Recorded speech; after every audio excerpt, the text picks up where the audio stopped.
ఇంకెక్కువ మాట్లాడుతున్నారు కొంతమంది. అయితే ఎమర్జెన్సీ అయితే మీరు బయట ఉండురా, లోపల ఉందురు.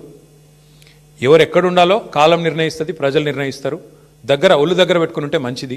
ఇవాళ నేను అధికారులకు కూడా చెప్తా ఉన్నా, ఈ ఫోన్ ట్యాపింగ్లు వీటి మీద జరుగుతున్న ధారావాహికంగా జరుగుతున్న డ్రామాలు, ఇందులో భాగస్వాములు అయితే అధికారులకు కూడా నేను చెప్తా ఉన్నా,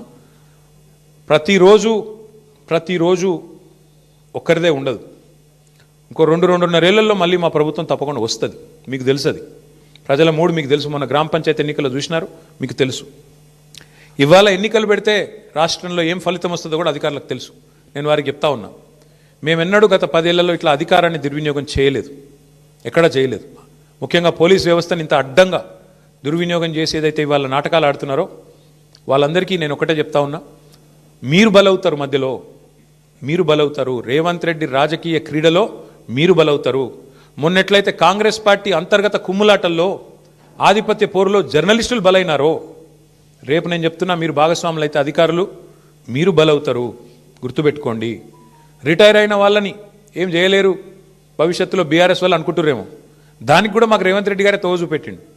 రిటైర్ అయిన అధికారులను కూడా తీసుకొచ్చి 40 రోజులు జైల్లో పెట్టినాడు. కాబట్టి రిటైర్ అయిపోతాము, తప్పించుకుంటాము అనుకునే వాళ్ళకు కూడా నేను చెప్తా ఉన్నా, ఎవరు ఎక్కడికి పోలేరు. ఇప్పుడు ఎవరెవరైతే రేవంత్ రెడ్డి గారు ఆడిచ్చినట్టు ఆడుతున్నరో, అక్రమమని తెలిసి కేసులు పెడుతున్నరో, అక్రమమని తెలిసి అడ్డదారులు దొక్కుతున్నారో, ఈ టైప్లో ఆయన ఆడిచ్చినట్టు ఆడితే మాత్రం మీకు కూడా తప్పకుండా భవిష్యత్తులో మరి చట్టపరంగా, న్యాయపరంగా మీకు కూడా ఇబ్బందులు ఉంటాయి.